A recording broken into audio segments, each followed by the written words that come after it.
Hello everyone, my name's Captain Jack and welcome back to Space Engineers. Today we're doing a mod spotlight, and this mod is called the Transporter mod. Yes, I know what you're immediately thinking, Star Trek Transporters, and yes, that is what we've got.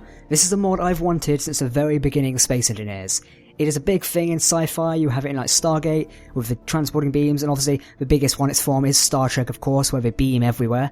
And yeah, it's amazing. Now this amazing mod came out today, I believe, or yesterday. I saw it on Reddit today, so I presume it came out today. It's just called Transporter at the minute, and it's by Newt Guard and Leto. Now Newt Guard's quite well known for a lot of crazy mods on the workshop. I know he's got his like end game sort of thing, where it's like an item which can instantly create stuff, but it's very hard to create at end game. And he's a talented modder, so it's amazing he's managed to work on a transporter. Now we did actually have transporters in Space Engineers, or a version of them, with a Stargate, where you could walk through the Stargate and be transported somewhere else in the world. Now those have a bigger range on them. I believe Stargate's infinite, whereas this transporter has a 50-kilometer range. So what I'm currently sitting on now, I'm sitting on a Corellian Corvette by Perfect Blinky, and I'm above a planet, and the planet is right below us, as you can see, two own signals. We've got a cliffside and a valley. We're going to beam down to them in a minute. So what I'll do, I'll show you first before I read you all the boring stuff. Or all the nonsense. So we walk on the pad, and you notice it lights green. Now the status lights, what do they mean? Green equals the current target is in range, and there are people on to transport. So by current target, it means if we go into the control pad here, which is this transporter pad 2. Now we've got show HUD on and off, we don't need that in a minute. Teleport to profile. If we had a profile saved, we could, you know, teleport to that profile. This basically, the teleport to profile is your beam button. You click that one to beam there. So if we teleport to GPS, and if we go, oh, should I want to go on the cliffside of a valley? Let's try the valley. And then we go save profile, so that's now saved what we need to do. Now, if we click teleport to profile, it'll take us there. Before we do that, I'll just read you what the status lights mean. Green also means the current target is in range, and no people to transport. So our current target is the valley. It's in range. Under 50 kilometers. I think it's how many? 46 kilometers, there we go. Orange, there is an error, target is not in range, or is no player to transport, or target is blocked. So that's orange now. Is that orange? Yes it is. Was that red? I don't know, I think if we just turn this off a minute. There you go, that's red. Say, that orange looked a bit of a red there for a second. I'm slightly colourblind. Anyway, red is deactivated. So let's teleport down there. So we go teleport to profile. Bam. It's gone night. Well. Now notice there's this light effect. I think this is bugged a minute, because it's creating a weird effect, but you can kind of see what it's trying to create. And there's a bit of flash as well. And that's really cool. He's also planning, or Newt Guard and Lisa, they're also planning a, what is it? A sound effect. So a sound effect to go with it, which would be super cool. Now obviously we're down here on the planet, our ship, oh we can't actually see it because I don't have a GPS up there. Well, our ship's that way basically. So if I go to F8, so F8, and transport up here. If we just set a GPS here a minute, leave current position, and we go ship. There we go. Now one amazing other thing, I'll read you what you can do with this. So there's loads of different modes on this. If we go in here, we've got loads of different modes here. Teleport from too. So the one we just used there was transporter to GPS. Teleports a player from the pad to any given GPS location. So we could have any GPS location, it could be another ship or anything around the planet under 50 kilometers. It can be up to 50 kilometers basically, and we can transport to it. Doesn't even have to have a transporter pad, which is quite amazing really, isn't it? Now personally I'd like to transport to transporter, but I think that's not kind of how it works. But anyway, you can transport basically anywhere, as long as it's under 50 kilometers. The next one you've got is transporter to player. Teleports players from a pad to any given player. So say if my friend is standing down on the planet and I want to be with him, I can do teleport to player.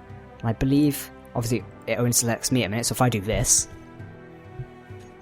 it transported me there. Now, I didn't beam how did I end up down here?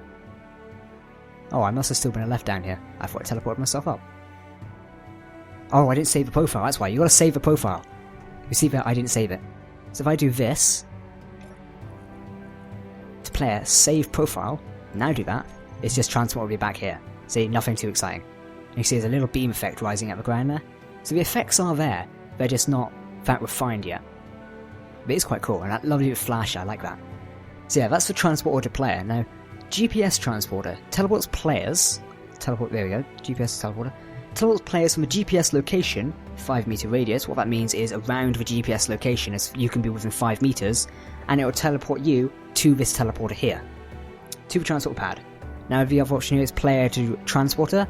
Player to transport teleports the given player to the transporter pad. Now transporter to planet calculates the nearest surface on the planet and beams from the transporter pad down it. And that is more Star Trek, isn't it? So if we do this here, if we go save profile, teleport to profile. Bam, look at that. We're on the surface. Obviously it's gone a bit dark here. I don't know why that affects like that. It's now in the sky. Okay, that's a bright flash, isn't it? So yeah, you get the gist there. This is more Star Trek-y. So we just beam back up here a minute. Well, teleport back up here in our own way. So yeah, that is the more Star Trek transport planet. Obviously they warp into the system, stop quickly like, oh, we need to go down to the planets, and they do that. They don't like give into any more GPS coordinates, they just go straight down. So that's more Star Trek-y. Now the base one I'd recommend to use is the valley in this here. Can we teleport to the ship? Save profile. Yes, we've just teleported ourselves from there to here. It's quite cool, isn't it? Also, I suppose if you was on like a station, this would work. So if you have a really big station... Oh, it stays on effect. Oh. So say if you was on a really big station and you had like the aft section, or you needed to get from the bottom to the top, it'd be really simple, wouldn't it? Because you could just step in here, do that, and up you go. Quite cool, really, isn't it? So, I read you guys what the status light means. I just said, guys, what you read. Beaming enemies. You can even teleport enemy persons and into enemy ships and bases, but I will add something to stop unallowed teleports. So basically what Newt Guard and Leto Ver are saying, they'll eventually get around to doing like no teleportation through shields, which is like Star Trek does. If the shields are raised, you can't transport through them. Or he says a teleporter scrambler. Now teleporter scrambler sounds better for space engineers because we don't really have shields. Yes, we know we have the mods, but in core game, if you're just using this mod on its own, a scrambler built in would be quite good. Known issues. The teleportation effect is too large now to sync. I think that's kind of what we're experiencing there. It looks a bit weird. I don't know whether it's totally refined yet, and don't forget this mod is a work in progress. It's amazing for a first iteration we can play with. It's really quite cool. Other known issue. Players who are in a cockpit can't be teleported. The transporter can't differ between a chair and human and stops the transporter process. In other words, won't be fixed. Makes sense, really. So what he's saying is, if you're in a cockpit, you can't be teleported. To do. He wants to add a sound effect and maybe a small ship version. Now a small ship version, I don't know how a small ship version would work, personally.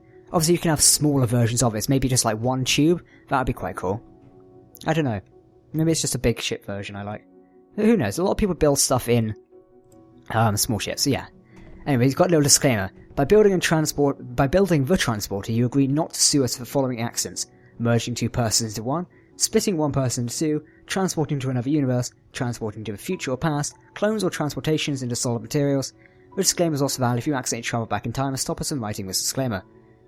I think that's like a Star Trek reference there, to be honest. That's actually quite cool. If you like this mod, rate it up, and also take a look at other mods. So yes, this has been the Transporter mod, and I know this video is not filled with much excitement, it's just simply a mod spotlight on a very heavily work-in-progress mod. However, this is one of the first things I've always wanted in space, is the ability to transport anywhere from ship to ship. Like, we just click it and go, teleport to profile. Okay, we're still inside the ship. Bad example. If we do to cliffside, save profile, teleport. Take me to the cliff. Oh dear, it looks like I'm about to fall off the cliff. But yeah, you get the gist. That's quite cool, isn't it?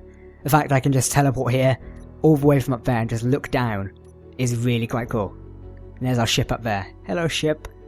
That's actually quite cool. And this can really change things up, obviously, because if you... Say you've got an enemy base on the ground, and you find their coordinates, you could beam in a whole squad of troopers. There's 6 people. If you arm them to the teeth, you could beam them in straight into their courtyard. It's quite cool the way it works. It's very Star Trek-y. I like it. So if you guys like this mod, don't forget to give it a like rating on the workshop and favourite it up and everything, and show it some support, because it's one of the, it's a revolutionary mod, I think, for space engineers. Obviously, yes, we've had it before with Stargate, the Stargates and stuff, but have transporters to this sort of structure, I guess you could say, and this sort of thought process is really amazing, and I'm glad Newt Guard and Leto made it. I really love it. Super cool. So yes, definitely go and check this mod out in the workshop. It's amazing. I don't think there's anything else I need to cover. No, nothing else I need to cover. So yeah. Oh, its other name is Molecule Transporter, but obviously it's just known as Transporter. So yes, this has been the Transporter. Wait, also it's all got 4 terminals, I forgot to point this out. We didn't take a look at a model. So we've got 4 terminals here, so obviously everyone can access it all around. It is quite cool. It has survived already and has been tested in dedicated servers. So yes, amazing. Right guys, I've been Camjack. I hope you enjoyed this video. Sorry there's no Planet Wars today for you guys regulars. I decided to do this mod instead because it's such an amazing mod and I had so much fun playing with it, and I'll definitely be doing some more of this soon, and expect me to use this mod more in some of my own series. Anyway, like I said, I've been Camjack. Hope you guys are having a good day, and yeah, see you soon.